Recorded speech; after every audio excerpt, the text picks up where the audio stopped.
I'm Rick Eichstaedt. I've been in Spokane about 20 years. I'm an attorney. I currently serve on the State Growth Management Hearings Board, so I hear land use appeals from all over the state having to do with zoning and comprehensive plans and shoreline protection.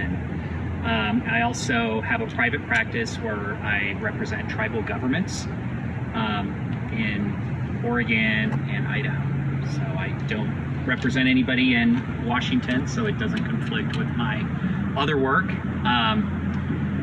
I came to Spokane as the first river lawyer for a nonprofit that existed at the time called the Center for Justice, which was primarily social justice law firm, but they were expanding to do environmental law and focused on the Spokane River. At the time when I started, our main client was the Sierra Club, and we started representing other organizations on Spokane River issues. And the stuff we were working on isn't that dissimilar to the things that Riverkeeper is working on today. So trying to clean up PCBs and trying to deal with low dissolved oxygen levels in the river. But our role was strictly as a lawyer and strictly on behalf of other organizations. And as time developed, we realized, maybe the way we see as advocates, protection of the river may not be exactly the same as our clients. Well, as lawyers, you have an ethical duty to represent your clients.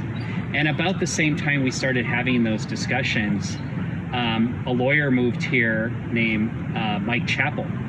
And Mike came here from San Francisco and had spent his legal career working for a environmental law firm called Advocates for Clean Water. And they represented waterkeepers from all over California. And so Mike had a lot of experience working on waterkeepers, and he came to Spokane and said, why doesn't Spokane have a riverkeeper? And the model was, citizens on the ground who would help enforce the Clean Water Act. And, not unique to all environmental laws, but the Clean Water Act has a provision where citizens can enforce it.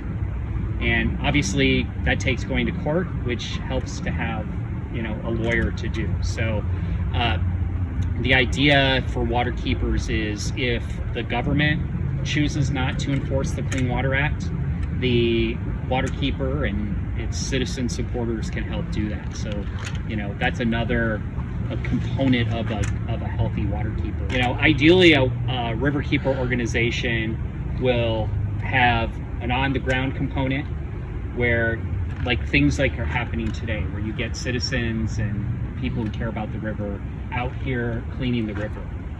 You get people out there doing citizen science, so doing water quality monitoring and helping to assess the health of the river and being the eyes and the ears of the river. So keeping an eye out for things that don't work. The other thing an ideal waterkeeper does is have the legal component, the Riverkeeper founded. And that really was the emergence of a new approach for the Center for Justice, where instead of representing other organizations in river cleanup, we did it ourselves. And it also meant we needed to do something different. So I was the first riverkeeper, and with the goal of quickly replacing myself.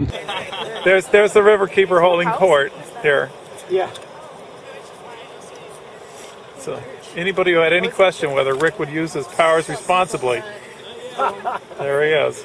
I started it, and I very quickly fundraised and found the money to hire a riverkeeper to replace me, so I could be the river lawyer and start, supporting it by doing the legal side of things. And some of our early successes, we, continue to watchdog, the PCBs and the clean water, or the dissolved oxygen, and phosphorus issues, but you might see around town some of those signs that look like a fish near the river.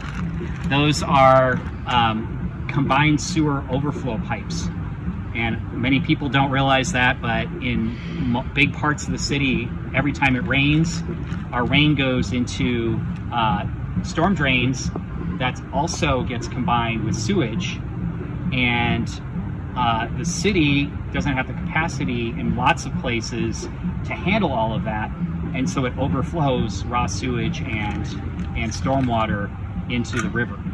So we brought a number of lawsuits. Those were happening. The city wasn't doing good maintenance. So those were happening on beautiful days like today, when the woman we saw earlier might be swimming in the river with her kids.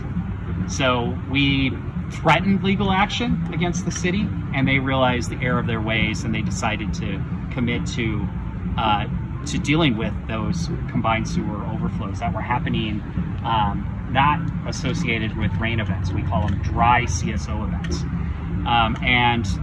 Other litigation threatened litigation. It didn't even take going to court.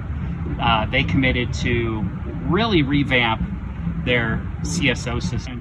They built giant tanks to hold that rainwater. So now, instead of mixing with sewage and flowing into a river, it's now a much more rare occasion for that to occur, because the city invested in the infrastructure needed to help protect the river by building those tanks. So, and Bart Mihailovich was the second Riverkeeper, and so we were approved back in 2009, and Bart served for a number of years, and then Jerry White, and now Jewel. So we're on our fourth Riverkeeper to serve the Spokane River. How hard it is to be a riverkeeper. You gotta take pictures of everybody you travel with.